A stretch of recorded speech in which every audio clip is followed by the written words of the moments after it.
നീയൊക്കെ ഇനി എന്നാണ് കവിത മനുഷ്യന് ഇഷ്ടപ്പെടുന്നത് പോലെ വായ്ക്ക് രുചിയായിട്ട് ചോറും കറിയും വെക്കാൻ പഠിക്കുന്നത്? ഒന്നിലും ഇല്ല ഉപ്പും പുളിയും മസാലയും. നീ തന്നെ തിന്നു എല്ലാം, എനിക്ക് വേണ്ട. ഡൈനിങ് ടേബിളിൽ നിന്ന് ഉയർന്ന മധുവിൻ്റെ ശബ്ദത്തിനൊപ്പം പ്ലേറ്റുകൾ നിലത്ത് വീണ് കലമ്പുന്ന ശബ്ദവും കൂടി കേട്ടതും സഹതാപത്തോടെ കവിതയൊന്ന് നോക്കി ലത. ഈ ബഹളങ്ങളൊന്നും തന്നെ ബാധിക്കുകയേയില്ല എന്ന വിധം അടുക്കളയിലെ കുഞ്ഞു ഡൈനിങ് ടേബിളിലിരുന്ന് ചപ്പാത്തി കഴിക്കുന്ന കവിതയെ അത്ഭുതം വിരിയുന്ന കണ്ണാലെയാണ് ലത പിന്നെ നോക്കിയത്. അമ്മ കഴിച്ചു കഴിഞ്ഞെങ്കിൽ മധുവേട്ടൻ കഴിച്ച പാത്രങ്ങളും മറ്റും ഒന്ന് എടുത്തുകൊണ്ട് വരുമോ? കവിത ചോദിച്ചതും മറുത്തൊന്നും പറയാതെ ലത വേഗം ഹാളിലെ ടേബിളിനരികിലേക്ക് ചെന്നതും അമ്പരന്ന് പോയി. കൊണ്ടുവച്ച ആഹാരമെല്ലാം ഇത്തിരി പോലും മിച്ചം വയ്ക്കാതെ കഴിച്ചു തീർത്തിട്ടുണ്ട് മധു. അതിനുശേഷമാണ് അവൻ പാത്രം താഴെയിട്ട് കവിതയെ ചീത്ത പറഞ്ഞിരിക്കുന്നത്, അതും ഭക്ഷണത്തിന് രുചിയില്ല എന്ന് പറഞ്ഞ്. കവി മോളെ, മധുമോനെല്ലാം കഴിച്ചിട്ടാണടി രുചിയില്ല എന്ന് നിന്നെ വഴക്ക് പറഞ്ഞത്. രുചിയില്ലെങ്കിൽ ആരെങ്കിലും ആഹാരം മുഴുവൻ കഴിക്കുമോ? സംശയം എന്ന പോലെ ലത കവിതയോട് ചോദിച്ചതിനും ഒരു ചിരി മാത്രം മറുപടി നൽകി കവിത. എത്ര ടേസ്റ്റ് ഇല്ലെങ്കിലും ഞാൻ ഭക്ഷണം കഴിക്കും കവിതയുടെ അമ്മേ. കാരണം ഞാൻ ഇഷ്ടപ്പെട്ടാണ് ഇതെല്ലാം ഉണ്ടാക്കുന്നത്. ഒന്നും വെറുതെ കളയുന്നത് എനിക്കിഷ്ടമല്ല. അവിടേക്ക് ധൃതിയിൽ കടന്നു വന്ന് മധു മറുപടി പറഞ്ഞതും ഒന്ന് വല്ലാതെയായി ലത. അവൻ അവിടേക്കപ്പോൾ വരുമെന്നവർ ഒട്ടും പ്രതീക്ഷിച്ചിരുന്നില്ല. നീ കഴിച്ചു കഴിഞ്ഞില്ലേ? വന്നെൻ്റെ നീല ഷർട്ടൊന്ന് അയൺ ചെയ്തു തന്നേ. നാളെ ഓഫീസിൽ പോകുമ്പോൾ ഇടാനാണ്. അത് കഴിഞ്ഞിട്ട് വന്ന് കഴിക്കാൻ നിനക്ക്. ആജ്ഞ പോലെ മധു പറഞ്ഞതും മറുത്തൊന്നും പറയാതെ വേഗം ഭക്ഷണം നീക്കിവെച്ച് കൈ കഴുകി അവനു പിന്നാലെ മുറിയിലേക്ക് നടക്കുന്ന കവിതയെ നെഞ്ചു നീറുന്ന സങ്കടത്തോടെ നോക്കി നിന്നു ലത. അവരുടെ നോട്ടം അവൾ കഴിച്ച പകുതിയാക്കി വെച്ച ഭക്ഷണത്തിലേക്കൊന്ന് തെന്നി.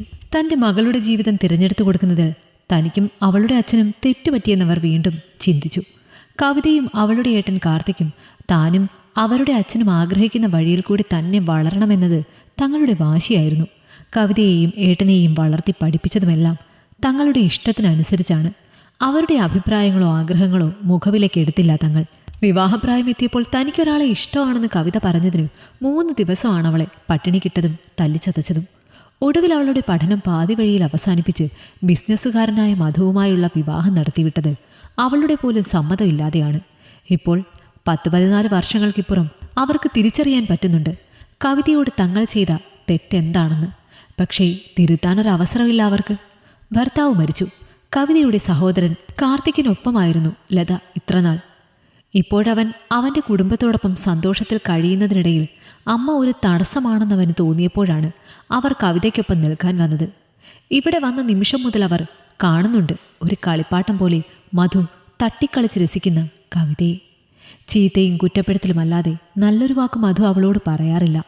ഒന്നിനും ഒരു കാര്യത്തിനും അവളുടെ അഭിപ്രായം പോലും തേടില്ല മധു. അവരുടെ 2 കുഞ്ഞുങ്ങളെ ബോർഡിങ്ങിൽ ചേർത്ത് പഠിപ്പിക്കുന്നത് പോലും അവൻ്റെ മാത്രം തീരുമാനത്തിലാണ്.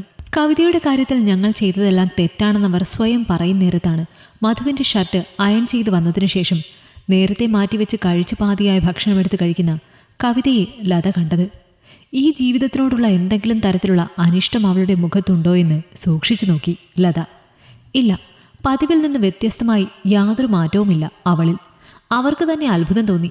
ഇത്ര മോശമായൊരു ജീവിതത്തിൽ യാതൊരു പരാതിയും പരിഭവവുമില്ലാതെ അവൾ എങ്ങനെ ജീവിക്കുന്നുവെന്നോർത്ത്. മധു അവളോട് സ്നേഹത്തിൽ സംസാരിക്കുന്നതോ അവൾ ഒന്നിച്ച് പുറത്തു പോണതോ എന്തിന്? അവനൊപ്പമിരുന്നവൾ ഭക്ഷണം കഴിക്കുന്നത് പോലും ലത കണ്ടിട്ടില്ല നാളിതുവരെ. മധുവിന് കവിതയൊരു പരിചാരിക മാത്രമാണെന്ന് തിരിച്ചറിഞ്ഞിട്ടുണ്ട് ലത. പക്ഷേ ഇതിലൊന്നും പരാതിയില്ലാത്ത തൻ്റെ മകൾ അവർക്ക് അത്ഭുതം തന്നെയാണ്. കവിതയെ, എനിക്കൊന്ന് ഉറങ്ങണം. ബെഡ്റൂമിൽ നിന്ന് ഉറക്കെയുള്ള ശബ്ദം ഉയർന്നു കേട്ടു ലത. ഇപ്പോൾ വരാം മധുവേട്ടാ. മധുവിനുള്ള മറുപടി നൽകുന്നതിനൊപ്പം തന്നെ കവിത വേഗം ദേഹം കഴുകാൻ പോകുന്നതും അതിനുശേഷം നന്നായി ഒരുങ്ങി അവരുടെ മുറിയിലേക്ക് കയറിപ്പോകുന്നതും വല്ലാത്തൊരു പകപ്പിൽ നോക്കി നിന്നുപോയി ലത. അകത്തെ മുറിയിൽ മധുവും അക്ഷമയോടെ കവിതയെ നോക്കിക്കിടന്നു. അവനെ മോഹിപ്പിക്കുന്നൊരു ചിരിയോടെ സൗരഭ്യം പടർത്തിയവൾ അവനരികിൽ കിടന്നതും മധു അവളിലേക്ക് ചാഞ്ഞിരുന്നു. തൻ്റെ ഇഷ്ടത്തിന് തനിക്ക് വേണ്ട പോലെ കവിതയുടെ ശരീരം മധു സ്വന്തമാക്കി മുന്നേറുമ്പോൾ മുറിക്ക് പുറത്തേക്ക് കേൾക്കുന്ന മധുവിൻ്റെ ശബ്ദശകലങ്ങളിൽ നിന്ന് രക്ഷ നേടിയെന്ന വണ്ണം തനിക്കായി തന്ന മുറിയിലേക്ക് വേഗത്തിൽ കയറിപ്പോയി ലത. അവരുടെ കണ്ണുകൾ രണ്ടും നിറഞ്ഞൊഴുകുന്നുണ്ടായിരുന്നു കവിതയെ ഓർത്ത്. പിറ്റേന്ന് പുലർച്ചെ പതിവ് പോലെ ഒരു ചിരിയോടെ മധുവിനുള്ള ഭക്ഷണം തയ്യാറാക്കുന്ന കവിതയെ തനിക്കരികിൽ പിടിച്ചിരുത്തി ലത. തലേ ദിവസത്തെ മധുവിൻ്റെ പരാക്രമണത്തിൻ്റെ അവശേഷിപ്പുകൾ എന്ന പോലെ അവളുടെ ശരീരത്തിലെ പാടുകൾ ലതയുടെ കണ്ണുകൾ ഒപ്പിയെടുത്തു. മോളെ, നിന്നോട് ഞാനും നിൻ്റെ അച്ഛനും എല്ലാം ചെയ്തത് തെറ്റ് തന്നെയാണ്. നിന്റെ പഠനം പോലും പൂർത്തിയാക്കാൻ സമ്മതിക്കാതെ മധുവിൻ്റെ സമ്പത്ത് മാത്രം നോക്കി നിന്നെ വിവാഹം കഴിപ്പിച്ചത് തെറ്റായിപ്പോയി മോളെ. തിരുത്താൻ പറ്റാത്ത തെറ്റ്. കവിതയെ നോക്കി വിങ്ങിപ്പൊട്ടി ലതയെങ്കിൽ യാതൊരു ഭാവമാറ്റവും മുഖത്തില്ലാതെ അമ്മയെ നോക്കി നിന്നു കവിത. മധുവൊത്ത് മുന്നോട്ട് ജീവിക്കാൻ വയ്യെങ്കിൽ അമ്മയുടെ മോളെ ജീവിതം വേണ്ടാന്ന് വെച്ചോ. അമ്മ നിൽക്കാം മോക്കൊപ്പം. കവിതയുടെ കൈകൾ കൂട്ടിപ്പിടിച്ച് ലത പറഞ്ഞതും പതിവിൽ നിന്ന് വിപരീതമായൊരു പരിഹാസം തെളിഞ്ഞു കവിതയുടെ മുഖത്ത്. സ്വന്തമായൊരു ഡിഗ്രി പോലും ഇല്ലാത്ത ഞാൻ മധുവേട്ടനെ ഉപേക്ഷിച്ച് വന്നാൽ എന്നെ സംരക്ഷിക്കാൻ അമ്മയ്ക്ക് പറ്റുമോ? കവിതയുടെ ചോദ്യത്തിൽ താഴ്ന്നു ലതയുടെ ശിരസ്. അമ്മയ്ക്ക് എന്നെ സംരക്ഷിക്കാൻ കഴിയില്ല. കാർത്തിക്കും തിരിഞ്ഞു നോക്കില്ല എന്നെ. പിന്നെ ഒരു വാശിക്ക് ഇതെല്ലാം ഉപേക്ഷിച്ച് തെരുവിലിറങ്ങി കൂലിപ്പണിയെടുത്ത് ജീവിക്കേണ്ട കാര്യം എന്താണമ്മേ? ഇവിടെയാകുമ്പോൾ എല്ലാ ആവശ്യത്തിലധികമുണ്ട്. ഇല്ലാത്തത് മധുവേട്ടൻ്റെ സ്നേഹവും പരിഗണനയും അല്ലേ? അത് ഞാനും ആഗ്രഹിക്കുന്നില്ല. എനിക്ക് വേണ്ടതെല്ലാം മധുവേട്ടൻ തരുന്നുണ്ട്. അതിനുള്ള പ്രതിഫലം ഈ വീട്ടിലെ ജോലികൾ ചെയ്തും എൻ്റെ ശരീരം മധുവേട്ടന് വിട്ടു നൽകിയും ഞാൻ വീട്ടുന്നുണ്ട്. ഈ ജീവിതം മതി, മരണം വരെ എനിക്ക്. ആഗ്രഹം ഒന്നേ ഉള്ളൂ, ഇതൊന്നും കാണാൻ കേൾക്കാൻ അമ്മ ഇവിടെ നിൽക്കരുത്. അമ്മയും അച്ഛനും നിങ്ങളുടെ ഇഷ്ടപ്പടി എന്നെ സ്നേഹിച്ചു വളർത്തി. ഇപ്പോൾ മധുവേട്ടൻ ഏട്ടൻ്റെ ഇഷ്ടത്തിനും. അതുകൊണ്ട് അമ്മ മടങ്ങണം. അറുത്തു മുറിച്ചെന്ന പോലെ കവിത പറഞ്ഞു നിർത്തുമ്പോൾ ലത തിരിച്ചറിയുന്നുണ്ട് തങ്ങൾ ചെയ്ത തെറ്റിൻ്റെ ആഴം. പക്ഷെ തിരുത്താനൊരവസരം തരാതെ സ്വയം പിന്നെയും തന്നെയും ശിക്ഷിക്കുന്ന കവിത അവർക്ക് മുൻപിലൊരു ചോദ്യം തന്നെയാണ്.